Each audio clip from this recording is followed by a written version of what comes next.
To kick off the India Today Conclave's deep dive into Afghanistan, it is my privilege to welcome Dr. Abdullah, former CEO of the erstwhile Afghan government and former chairman of the High Council of Reconciliation. Thank you for joining us, Dr. Abdullah. Let's begin by asking you this question. Why didn't you flee Kabul and join the rebel forces as you did the first time, or go into hiding like President Ghani did to the UAE? I've been with our people throughout. And this time around, it wasn't supposed to be like this. The issue was that there was supposed to be a meeting in Doha. Taliban were not supposed to have entered Kabul. And then, as a result of some negotiations, the transition would have taken place to a new regime. And hopefully with a power sharing element in it. And then with the Ghani escaping, with the Ghani leaving the country, of course, the situation turned into a chaotic situation. So, I just want to follow up on that question. You are saying that probably President Ghani was responsible for the collapse or the rapid collapse of the democratic forces in Afghanistan. But didn't your own government betray the people of Afghanistan? Wouldn't you blame your own government first? And secondly, would you blame the Americans for betraying Afghanistan? I would say that there were so many flaws in our own system. There is no doubt about it. Bad elections, one after another. Ghani not trusting the people, and the sense of mistrust between him and all the leaders in the country. Which was him to be blamed for it in most parts. Corruption, the distance between the people and the government. Those were some of the factors. But at the same time, when the United States signed a deal with the Taliban earlier, the Doha Agreement, the United States had given its promise to the Taliban that they will leave on a certain date. In that in itself, led to the demoralization of our forces, to the mistrust of the people, to the situation in events which took place in the past few months. Eventually, there should have been a negotiated settlement. I believe in it, and I still believe in it. That should have been the path. But doing it the way that our American friends did it, in spite of a lot of opposition from within the U.S. administration, as well as the across the parties, unconditional withdrawal without achieving peace between both sides.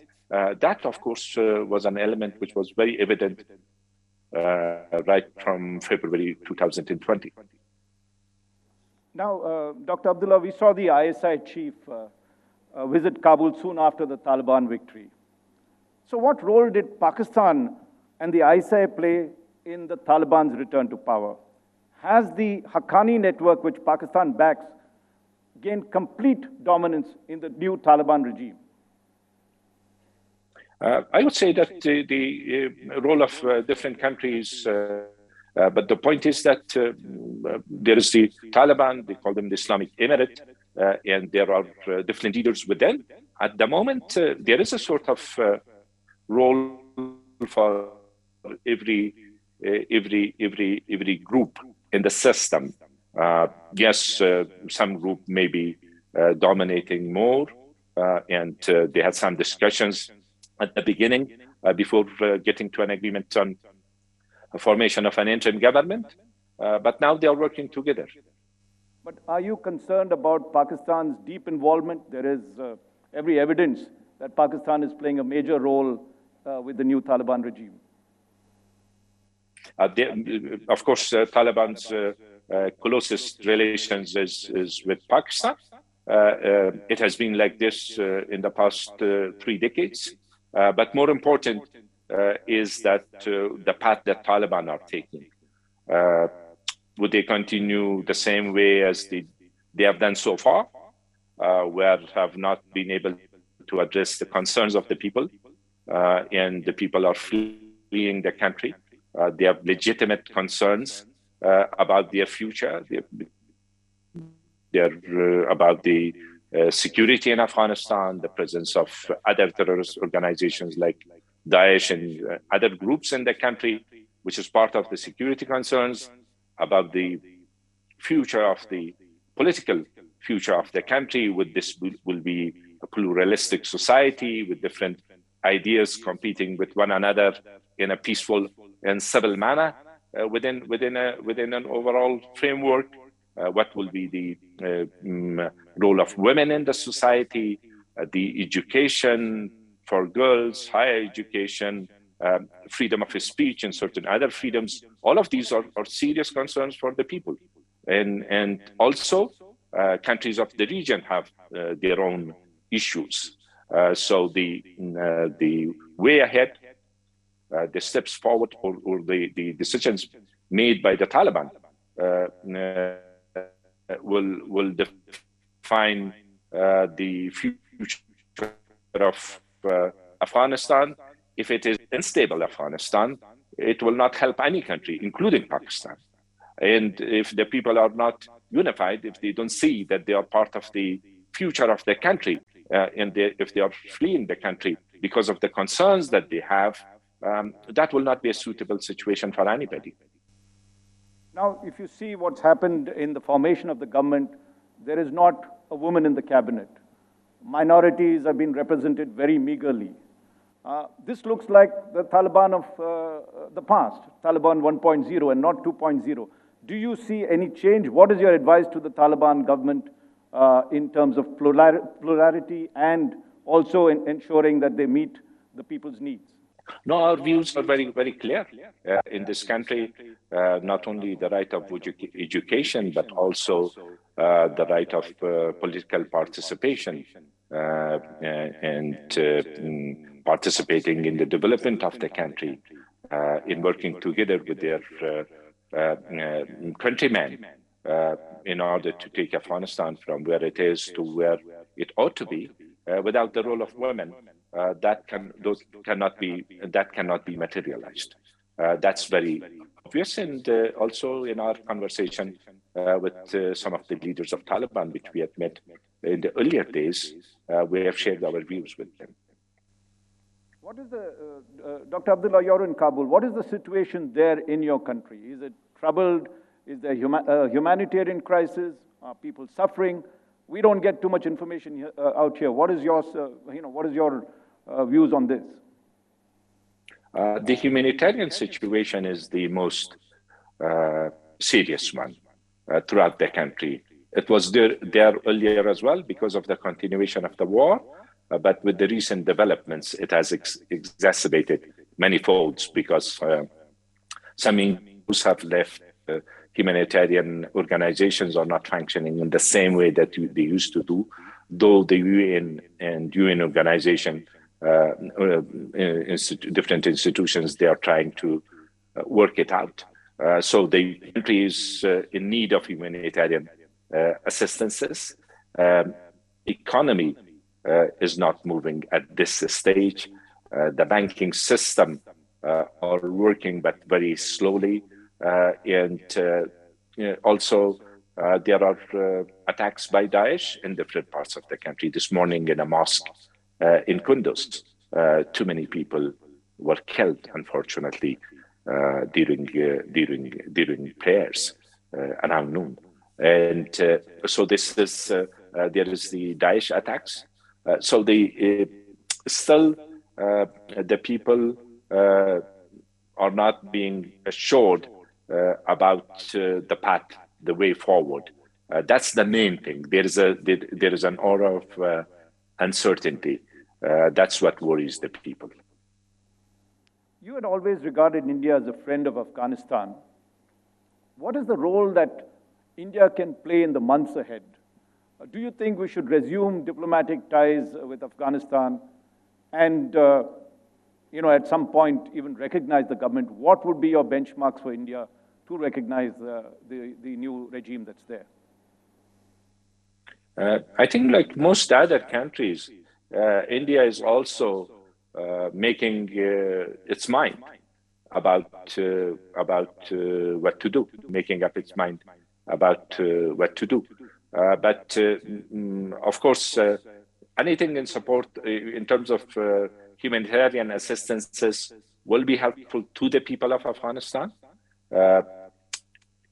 Sort of engagement is inevitable because without it, nothing could be done.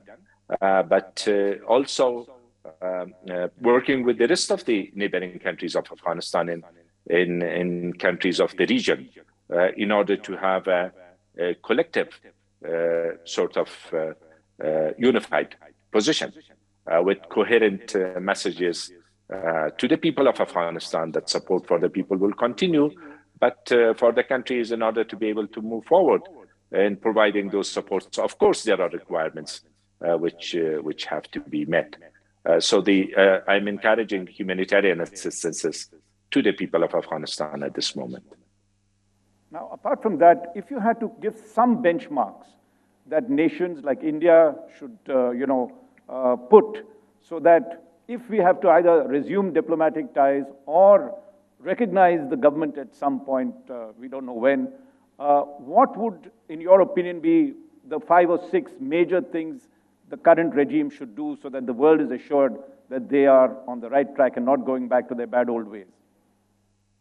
I think there are issues which most of the countries have the same concerns about. First, about the government and the type of government. Though it is interim at this moment, so the future government, will it be inclusive? Inclusive, I mentioned about dimensions of it. I think that's one thing. And then also, different countries have different concerns about the security situation in Afghanistan. Those are if the country's concern is, of course, different. For example, Russia is concerned about the groups which are from Central Asian which were from Central Asian republics and were here in Afghanistan. Chinese have the same concerns. India has its own concerns. So addressing those security concerns which are relevant to different countries will be some of the things that other countries are also expecting the current rulers of Afghanistan to deliver on. And then, of course, certain criteria which statehood or issues of governance and also people's participation in certain rights of the people, including the right of minorities, are the things that most countries have concerns about it, and I think that also applies to India. Now, Dr. Abdullah, you had mentioned the security situation that's there and how important it is for the various countries to know that they are not going to unleash terror networks on them. India has this particular concern. This has happened in the past. What is your sense? Will the new Taliban regime able to control the terrorist organizations that are aligned with it, that are inimical to India? And do you see them actually, should we in some senses expect the worst and prepare for that? Do you think they will try and attack, carry out terrorist attacks in India? I think the starting point will be to engage with them and to raise those concerns directly. Nobody can assure any country of a situation which is not in control. So I think a direct engagement with them and raising those concerns with them will be the way forward or the starting point. What is your sense of the government? Now you've watched them for a couple of months. Are they on the right track? Do you see them reining in all these terror groups? Is there hope? Are you optimistic? Do you speak to them? We are in contact with them. They are also busy dealing with those issues because earlier they were not in the position of being in charge. They were fighting against the government. Now it's a different responsibility. And you're learning, I think, that it is different from their earlier situation. If the people don't see the signs of improvement, that will lead to further challenges. And also it's a situation where the people want to see things in deeds rather than in words. So this will be the challenge for them at the moment.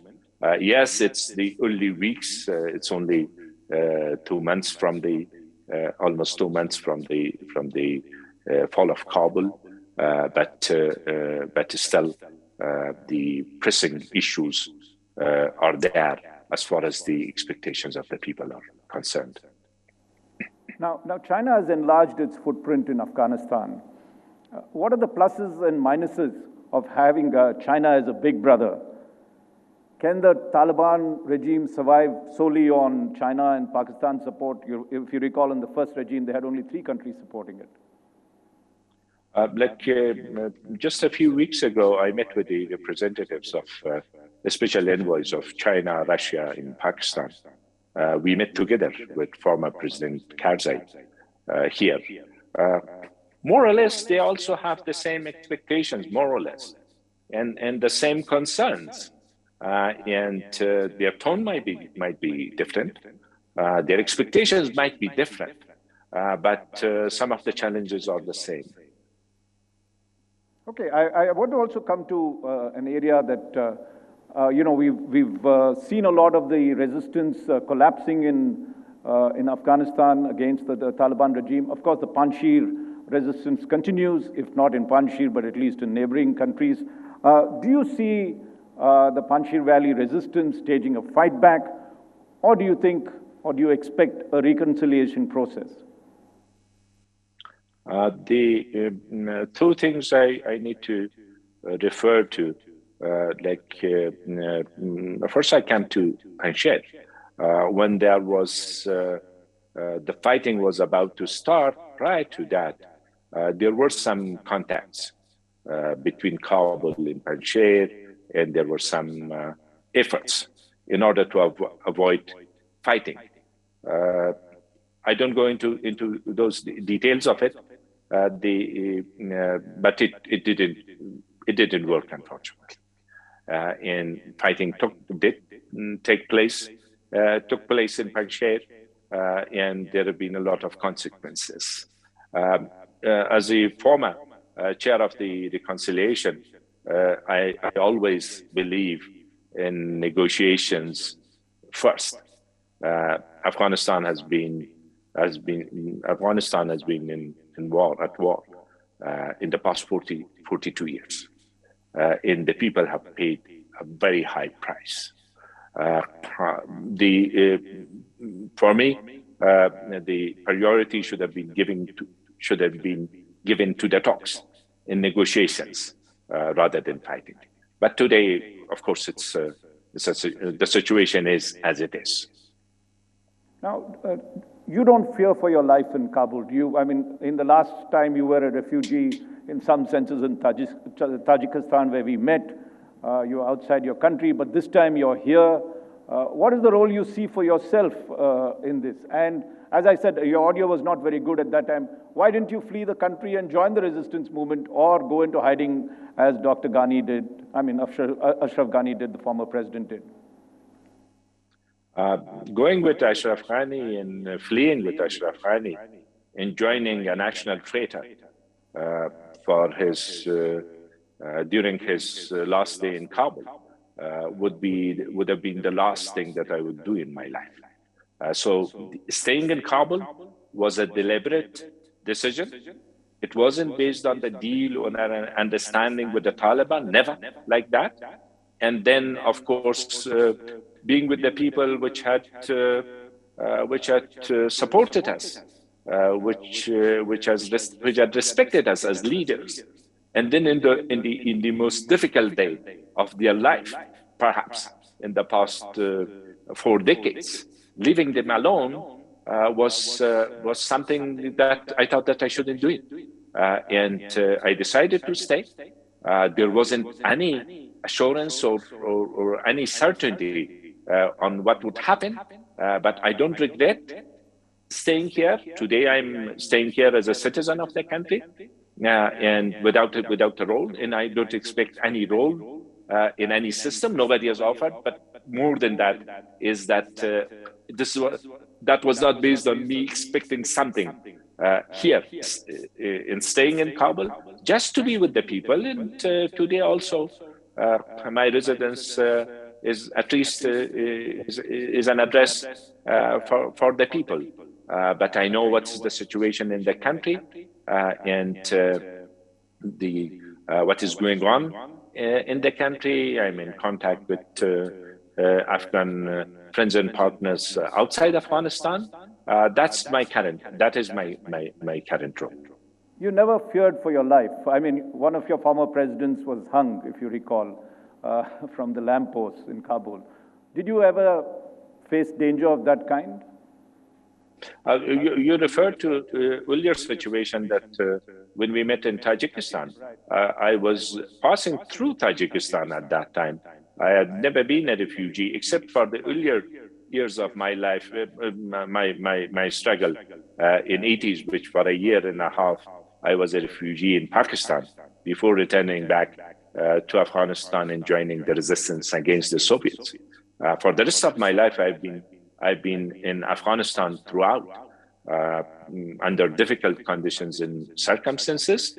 The risk was very imminent, but I thought that joining the national traitor Ghani, which was a cause of the problem and one of the main causes of the challenges that Afghan people are facing today, that was not a choice for me. Dr. Abdullah, we've just about run out of time. Final question from you. Are you hopeful of the situation in Afghanistan?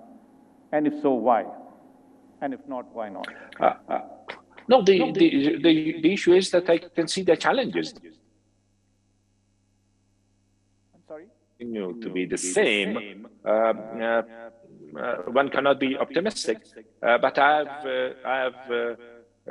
lived with optimism throughout my life, and I can see the overwhelming challenges, but still there are opportunities. Could we seize it? Could it materialize? The time will say. I can see the challenges. There are opportunities as well.